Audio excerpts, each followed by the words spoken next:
Salut à tous, j'espère que vous allez bien.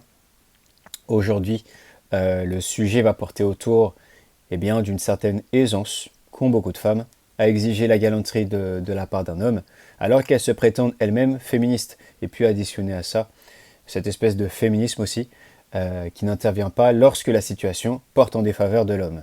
Et je vais vous partager une vidéo sur laquelle je suis tombé, parce elle est impeccable pour que je puisse illustrer ce que je m'apprête à dire. Dans un couple, c'est l'homme qui paye ou c'est plutôt 50-50? Il paye tout, ça a pas la tête. C'est l'homme qui paye. C'est le mec qui paye. C'est le mec qui paye. T'es féministe ou pas? Oui, quand même. Ça veut l'égalité homme-femme, mais par contre vous payez à bouffer comme si je donnais des croquettes à mon chien quoi. Carrière Wing, j'ai les handles. 24 t'entends Jack détonner. Bah c'est l'homme. C'est l'homme. C'est l'homme? Ouais, l'homme. Eh ben le pauvre ça va lui coûter cher en fond de teint hein. Il me faut un jet et deux yachts. Patek ou Gold Daytona 267 et... Ah bah après ça peut devenir 50-50, mais au tout début, l'homme qui paye. Genre là je te parle resto. Je te payerai notre premier date alors. Voilà, merci. J'attends. Chinois ou italien? Italien. Vas-y, on fait ça quand? Ce week-end. Ce week-end? Un petit snap? Si tu veux pas me le donner, tu Non me le mais donnes. si, mais tiens. À l'époque, c'est vrai que c'était beaucoup l'homme qui payait à l'époque. Mais à l'époque, les meufs elles restaient avec un seul mec jusqu'à la fin de leur vie. Tu vois, aujourd'hui les meufs elles changent de mec comme de chaussures, tu vois. Donc on va pas prendre le risque de s'investir financièrement dans une relation, tu vois. C'est l'homme qui paye plutôt. Toujours mieux l'homme. Je C'est trouve. toujours mieux que ce soit l'homme qui paye. Ouais. Et le féminisme? Mais ça n'a rien à voir avec le féminisme, Ah c'est bah la oui. galanterie. L'égalité, c'est l'égalité. Parce que tu connais pas bien la définition du féminisme, sinon tu me Alors dirais pas que c'est quoi du coup? C'est la supériorité, c'est ça? c'est l'homme qui paye. T'es féministe? Bah, en fait, non, en fait, ça dépend. C'est. C'est un vrai homme, il ne sera pas payer sa femme. Je peux être d'accord avec cette vision-là, mais il faut qu'il y ait une contrepartie. C'est-à-dire que la femme derrière, bah soit Oui, c'est elle vrai. s'occupe plus du foyer, plus des Oui, enfants, c'est vrai. plus de son homme aussi, tu vois. Ça c'est vrai. La question que pose cet homme au micro concerne la prise intégrale des finances à effectuer revenant au conjoint.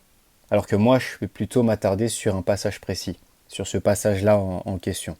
C'est l'homme qui paye plutôt? Toujours mieux l'homme. je C'est trouve. toujours mieux que ce soit l'homme qui paye. Ouais. Et le féminisme?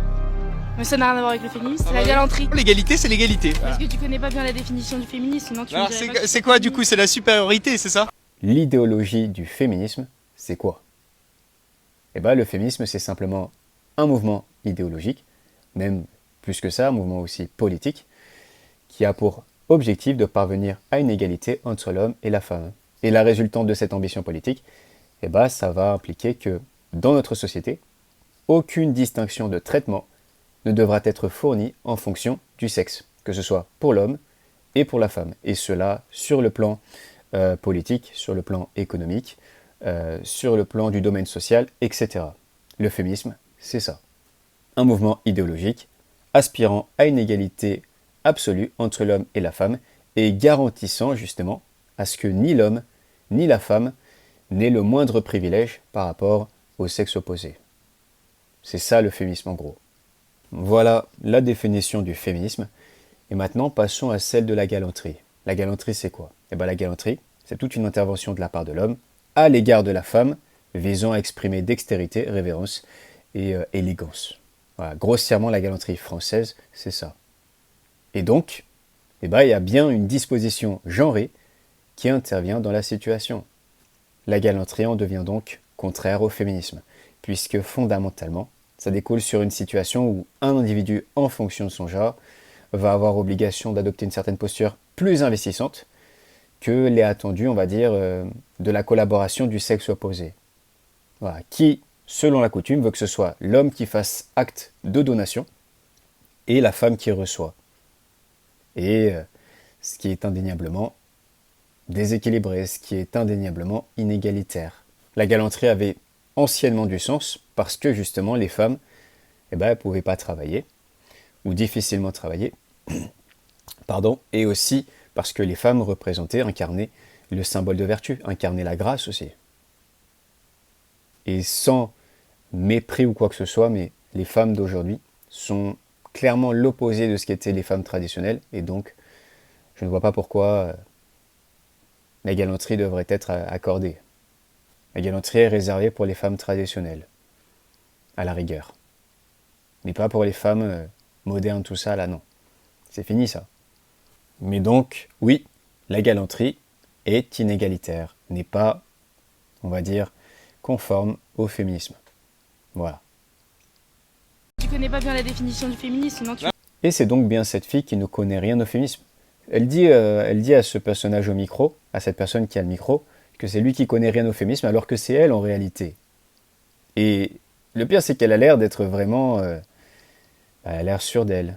Et aujourd'hui, je me dis, mais comment tant de femmes peuvent se dire féministes en tenant des propos qui sont limite anti-féminisme, qui sont contradictoires avec le féminisme et qui sont en réalité sexistes. Je me dis, mais comment ça se fait que tant de femmes, en fait, ne respectent rien du féminisme? En fait, ce qu'il faut comprendre, c'est que la majorité des femmes, elles ne sont pas réellement politisées. La majorité des femmes, la plupart des femmes, elles ont pas, en réalité, elles n'ont pas connaissance, profonde ni pratique assidue du féminisme. Voilà, ce ne sont pas des activistes ou spécialistes ou quoi que ce soit concernant la thématique du féminisme. Et en fait, ce sont des personnes, souvent, en majorité, les femmes sont en majorité des personnes qui, en fait, utilisent le féminisme non par idéologie, mais par intérêt personnel. Les femmes, quand elles revendiquent des choses sous forme de féminisme, en fait, c'est pas pour l'idéologie en telle quelle, c'est pour elles. Et en fait, ce qui est ambiant socialement, ce que nous pouvons apercevoir de l'incarnation dit féministe des femmes, on va dire dans l'espace commun, c'est pas un féminisme idéologique, c'est pas l'idéologie en telle quelle. Vraiment, ce qui émane des femmes du quotidien sous connotation féministe et qui a tendance en fait à nous agacer nous les hommes, c'est pas un féminisme idéologique. C'est plutôt certaines mécaniques que cette idéologie a engendrées et qui sont utilisées par une partie des femmes, on va dire à des fins profitables. C'est ça la réalité des choses. Voilà. Et aujourd'hui, c'est source d'abus. C'est vraiment que les femmes utilisent l'idéologie du féminisme par parcimonie. Voilà, on va dire de manière très accessoire, en fait. Elles n'ont aucun respect de l'idéologie en telle qu'elle, mais la voient plus comme quelque chose qui peut faciliter leur vie, en fait. Voilà. Et comme j'ai dit, les femmes ont assimilé certaines choses qui peuvent être utiles à travers cette idéologie, à travers ce qu'elles proposent. Elles piochent comme ça, elles tirent un peu, elles piochent un peu dans le féminisme ce qui peut être avantageux. Comme par exemple l'intervention systématique d'un rapport égalitariste et comparable dans toutes nos interactions entre hommes et femmes, mais étrangement qui ne se manifeste que quand la femme peut tirer parti de la situation. Énormément de femmes aujourd'hui ont de pensées pour le féminisme que quand il est question d'obtenir une situation égalitaire avec l'homme, mais pas quand il est question par ce même féminisme d'accorder une situation égalitaire envers l'homme quand ce n'est pas acquis pour lui. Et c'est c'est une des choses qui nous fait péter les plombs. Ça fait péter les plombs. Et une autre mécanique que les femmes en général utilisent via le prétexte du féminisme, et celle-là, elle m'insupporte, c'est que beaucoup de femmes se servent de cette idéologie comme processus de permission et de légitimisation à toute action, et y compris les injonctions qu'elles assènent aux hommes. C'est-à-dire qu'il y a beaucoup de femmes aujourd'hui qui placent sur chaque choix qu'elles font une espèce d'immunité, parce que justement, le féminisme leur a transmis l'idée qu'une femme doit pouvoir bénéficier d'une pleine liberté. Et ce qui confère à beaucoup de femmes le sentiment d'absolu en termes d'aspiration ciblée. C'est-à-dire qu'il y a beaucoup de femmes aujourd'hui qui pensent que, en fait, dès qu'elles ont l'envie de quelque chose, elles peuvent le mettre en place sans qu'on puisse dire quoi que ce soit. Et c'est pour ça aujourd'hui qu'il y a aujourd'hui beaucoup de femmes qui se sont mis un peu à exiger tout et n'importe quoi. Voilà, parce qu'elles pensent justement que on peut rien leur dire. Il y a vraiment aujourd'hui beaucoup de femmes qui pensent qu'aucune opposition n'est réalisable en fait de notre part. C'est-à-dire qu'on peut rien dire, que nous les hommes on n'a rien le droit de dire sur leurs agissements. Mais ça c'est dans leur rêve. Ça c'est vraiment dans leur rêve. Or, comme l'a si bien dit cet homme qui tient le micro, là, qui interviewe, l'égalité, c'est l'égalité. Et nous avons en tant qu'hommes notre mot à dire si justement la situation tend à quelque chose qui s'en éloigne. C'est l'homme qui paye plutôt? Toujours mieux l'homme. je C'est trouve. toujours mieux que ce soit l'homme qui paye? Ouais. Et le féminisme? Mais ça n'a rien à voir avec le féminisme, Ah c'est bah la oui. galanterie. L'égalité, c'est l'égalité. Voilà. Parce que tu connais pas bien la définition du féminisme, sinon tu me Alors dirais pas que c'est quoi du coup? C'est la supériorité, c'est ça? L'homme paye plus, mais ça ne doit pas être inséré dans la thématique du féminisme parce que c'est la galanterie, de ces mots. Mais ce qu'elle n'a pas compris, c'est que la galanterie est un héritage traditionnel qui enfreint la notion d'égalité. Et si nous les hommes, on n'a pas envie d'appliquer la galanterie, on ne l'applique pas. Et si on a envie de l'appliquer, on l'applique. Mais si on ne veut pas l'appliquer, on ne l'applique pas. Et surtout en destination de personnes qui se prétendent féministes. Ah bah oui, toute femme féministe n'a absolument pas son mot à dire là-dessus. Toute femme féministe n'a aucune légitimité pour imposer la galanterie. Ça c'est clair et net. Mais ça va pas la tête. C'est quoi ça? En fait, dans la séquence, la personne qui s'exprime estime que le concept de galanterie peut échapper à l'égalité parce qu'elle l'a décidé. Et là, je me dis, mais... Oui, mais non, en fait. Ce qui fixe, on va dire, l'aspect homologué de telle ou telle notion, c'est pas le bon vouloir des femmes. Et le pire, c'est que la jante féminine, quand je dis la jante féminine, c'est les femmes en général, elles font plus ou moins ça sur tout le reste. Vraiment sur tout le reste. C'est-à-dire sur l'égalité globale, les femmes procèdent de cette manière-là, c'est-à-dire que beaucoup de femmes s'accordent souvent la direction de ce qui doit être défini comme sexiste ou non, de ce qui doit être inclus dans l'égalité. Et additionné à ça, accouplé à ça, il y a aussi souvent beaucoup de femmes qui s'accordent la décision de quand nous les hommes, nous pouvons être leur égal. Et la vérité c'est ça. Il y a beaucoup de femmes, sur certains points elles vont dire « Ah non, là faut qu'on soit égaux ». Sur d'autres, ouais, pourquoi pas, ça va, ça passe, ou à voir. Et sur d'autres, ah non, là, je veux pas être l'égal de l'homme. Et elles font ça sur vraiment toutes les notions possibles. Et c'est du foutage de bec. Voilà. Mais donc, en conclusion, si tu fais une expertise des comportements des femmes dites féministes aujourd'hui, tu verras que sur plein de plans, elles n'hésitent pas et s'accordent la possibilité de déroger à toute forme d'égalité envers les hommes. Voilà, la vérité, une très grande partie des femmes aujourd'hui ont rien à voir avec l'égalité et sont féministes seulement quand elles peuvent tirer quelque chose de cette idéologie ou de tout ce qui s'associe. Voilà, c'est ça la réalité du féminisme d'aujourd'hui. La très grande majorité des femmes ne sont absolument pas féministes et le féminisme est très peu présent en réalité dans notre quotidien. Et là, je me dois d'aborder très rapidement un dernier point, en lien justement avec cette galanterie que beaucoup de femmes nous imposent, c'est le prétexte de l'inégalité salariale comme motif à ce qu'une dépense supplémentaire soit fournie de l'homme pour pallier à ce préjudice salarial qui touche soi-disant la femme dans notre société. Je vais essayer de faire très rapide. Déjà, cette prétendue inégalité salariale, elle touche les femmes dans le secteur privé. Donc déjà, ça ne concerne pas toutes les femmes. Il n'y a pas nécessité à tout expliquer parce qu'en réalité, je vais me diriger sur un autre point à la fin. Mais pour rapidement expliquer d'où vient la différence de salaire global entre les hommes et les femmes, en fait, c'est dû à plein de petits facteurs qui se cumulent et qui, sur le papier, amènent à une différence en fait sur la rémunération globale entre hommes et femmes. Mais résultat différent ne veut pas forcément dire injustice. Et je crois qu'en moyenne, les hommes gagnent à peu près entre 20 et 25% de plus que les femmes. Mais une fois que tout facteur sujet à être potentiellement responsable de cette différence salariale est pris en compte, comme par exemple la négociation du salaire d'accueil dans une entreprise, la notion de prime obtenue, la consistance d'heures effectuées, les heures de nuit, l'ancienneté dans l'entreprise, l'initiative, mais aussi l'aisance à négocier son salaire, l'expérience professionnelle, etc. Et une fois que tous ces facteurs sont absorbés dans l'équation, on tombe à peu près à 3 ou 4% de différence de salaire entre hommes et femmes, sur le plan global. Voilà, les hommes gagnent toujours un peu plus, mais ça reste en réalité encore explicable, et ce n'est pas forcément dû à une inégalité. Voilà, mais ce n'est pas là où je veux en venir. Et puis aussi, il faut prendre en compte que nous sommes en France. il y a tout un dispositif qui permet justement de protéger le salarié. Le salarié peut se défendre. Donc, une femme peut très bien poursuivre son employeur ou employeuse si injustice il y a, sans le moindre souci.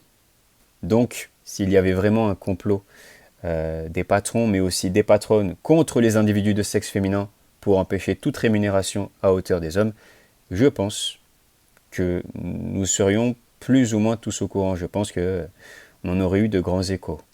Mais où je voulais en venir, c'est pourquoi la perspective d'égalité salariale n'existe que quand cela concerne la femme envers l'homme.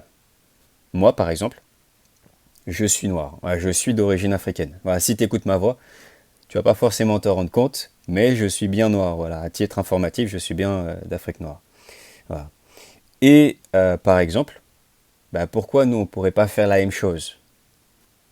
Voilà, c'est-à-dire, on pourrait nous aussi prendre la totalité des personnes noires en France, ainsi qu'en même temps une proportion identique de personnes blanches, et sur la notion de rémunération, en tirer un statistique.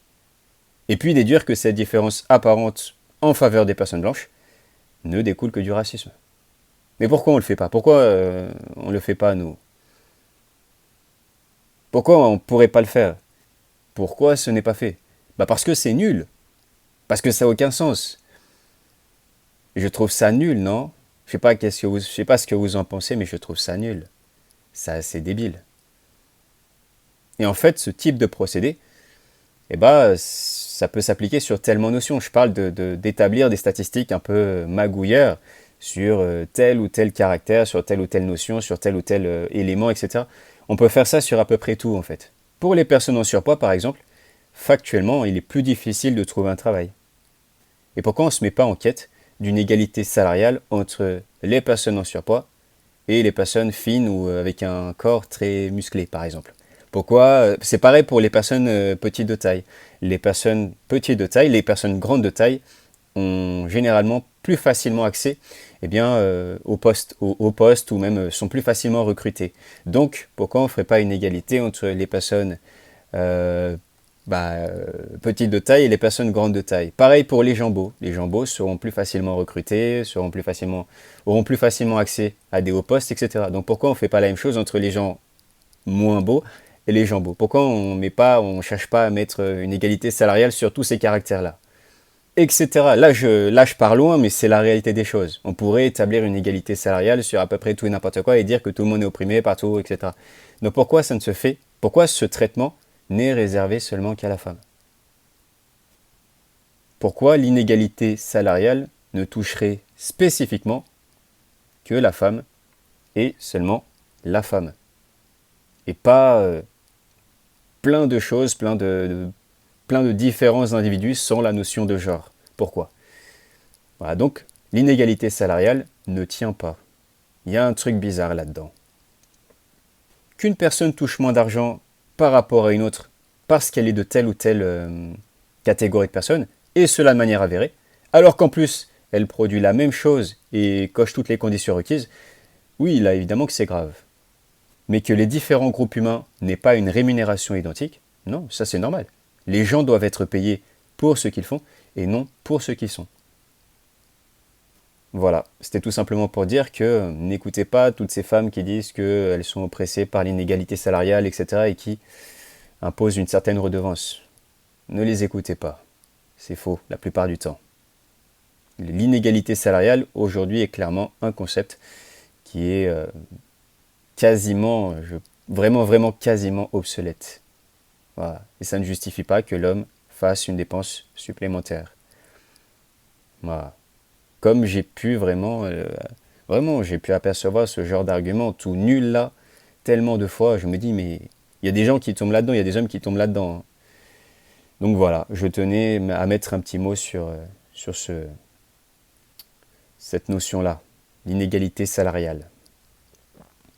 Et donc, si en tant qu'homme, vous ne voulez pas payer l'addition, vous avez le droit. Si vous voulez la payer, vous faites comme vous voulez, mais si vous ne voulez pas payer, vous ne payez pas. Voilà. Vous n'êtes pas obligé. Et puis, je tiens à dire aussi que pour ces filles-là qui s'amusent à être féministes en imposant des galanteries, etc., Le féminisme, c'est pas d'être supérieur aux autres, hein. Je rappelle. Non, parce que je tiens à le rappeler. Le féminisme, je répète, hein, mais le féminisme, ce n'est pas que les femmes soient supérieures aux hommes. Je crois que c'est toujours bon de le dire, parce que apparemment, c'est pas encore acquis. Mais oui, le féminisme, ce n'est pas que les femmes soient supérieures aux hommes. Normalement, cette idéologie, qui est le féminisme, n'est pas censée conduire à ce que des femmes s'accordent du bénéfice là-dessus, s'accordent un surplus. Merci à tous d'avoir écouté, prenez soin de vous et à très bientôt.